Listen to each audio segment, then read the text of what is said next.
Meu nome é José Paulo Rosa, eu tenho 65 anos e hoje eu sou diretor de teatro já há algum tempo. E a minha história começou lá em 1963, quando então eu tinha 8 anos e eu contava ao público e corria no camarim para contar para um cara quantas pessoas tinham na plateia. E esse cara se chamava Valmor Chagas. Ele fazia parte de um grupo de teatro em que a minha irmã também trabalhava e eu acompanhava a minha irmã. Mas eu queria trabalhar naquele ambiente, aquilo me agradava muito. O tempo passou, e aí lá em 1970 eu entrei num grupo de teatro dirigido pelo Vitor Hugo Recondo, que era um super diretor, produtor em Porto Alegre. E aí a gente fez alguns espetáculos, a gente fez Romeu e Julieta, a gente fez Quem Casa Quer Casa, e depois então nós entramos num desafio de fazer Cordélia Brasil. Imagina, em 1972, fazendo Cordélia Brasil. Claro que a gente foi censurado, claro que então eu com 17 anos tive que fugir do camarim pela porta dos fundos, e a gente continuou com o espetáculo, fazendo um circuito universitário. A gente apresentava dentro das faculdades, dentro das universidades, e curiosamente eu ganhei o prêmio de ator revelação. Peguei a minha mochila, vim para São Paulo, cheguei em São Paulo, procurei trabalho como ator. Evidentemente você não chega com de São Paulo e consegue emprego rápido, né?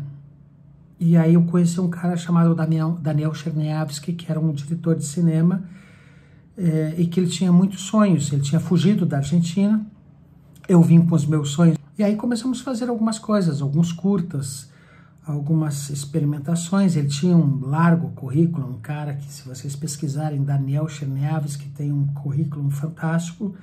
Ele abriu uma escola de teatro chamada Drama Visão. Quando eu comecei a me especializar, eu fiz nada mais, nada menos do que no decorrer da minha carreira aí de quase 50 anos, eu fiz 30 cursos. Eu comecei a dar aula no Drama Visão.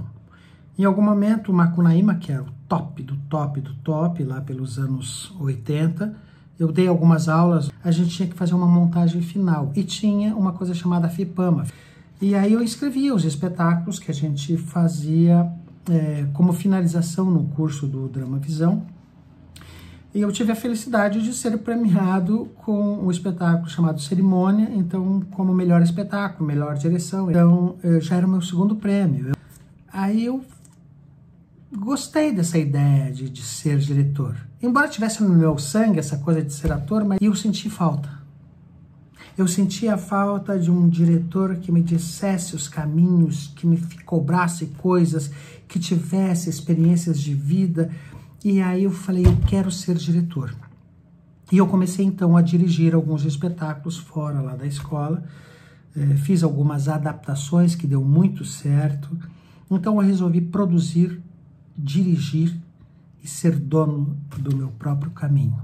Fazer teatro de verdade, com uma ideologia. Lá na minha infância, a gente fazia aquele teatro ideológico, aquele teatro de esquerda. Depois eu fiz alguns cursos aqui na PUC e eu fiz um curso de psicodrama. E era muito legal, porque é o psicodrama que foi uma outra grande experiência que eu tive como diretor.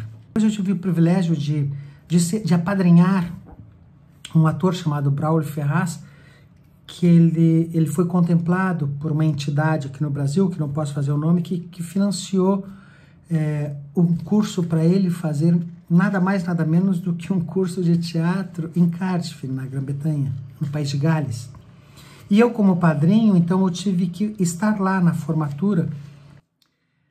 E lá no País de Gales, em Cardiff, eu tive a oportunidade de fazer alguns cursos de aprimoramento. Depois eu tive o privilégio de fazer um curso com o grupo Sunil Ensemble e o Circo de Soleil, que era um teatro físico. Então, de tantos cursos que eu fiz de iluminação, de cenografia, de figurino, de cinema, de vídeo, enfim, depois de tantos cursos, eu acho que eu estava preparado então para dirigir. E aí alguns grupos eu comecei a formar, outros grupos me chamaram, eu fiz várias coisas. Se vocês olharem lá no meu currículo, eu tenho um histórico bem interessante. Mas não era o bastante. Eu queria ter uma companhia minha. Eu queria direcionar o meu teatro, assim como eu direcionei lá no meu começo para os pobres e oprimidos. Eu queria um público específico. Eu queria fazer o teatro para alguém. Então, já lá em 1993, eu já tinha um público que eu queria alcançar, que era um universitário.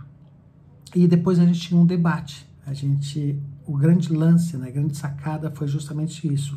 Ora, como eu tive a felicidade de estudar em boas escolas, ser bem formado, eu conhecia literatura.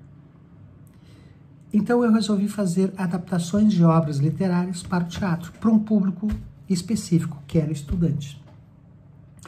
E eu tenho certeza que eu fui contemplado, sei lá, se por Deus ou inspiração, porque eu já tinha visto algumas obras adaptadas literárias para o teatro, mas faltava um pouco de seriedade, faltava um pouco de profissionalismo, e aí eu falei, eu vou fazer isso certo, eu vou fazer isso bonito. E aí foi então que eu fiz a primeira adaptação de obras literárias. Eu já tinha feito outras, mas literárias foi o Dom Casmurro. Ora, por que não começar com Capitu e Bentinho? Pronto. De lá para cá, são 22 obras que eu fiz a adaptação, 1,5 milhão de pessoas que assistiram os meus espetáculos. Eu formei gente, eu formei atores, eu formei inspiradores, eu formei adaptadores. Então eu acho que eu tenho uma história. Eu acho que eu marquei uma história.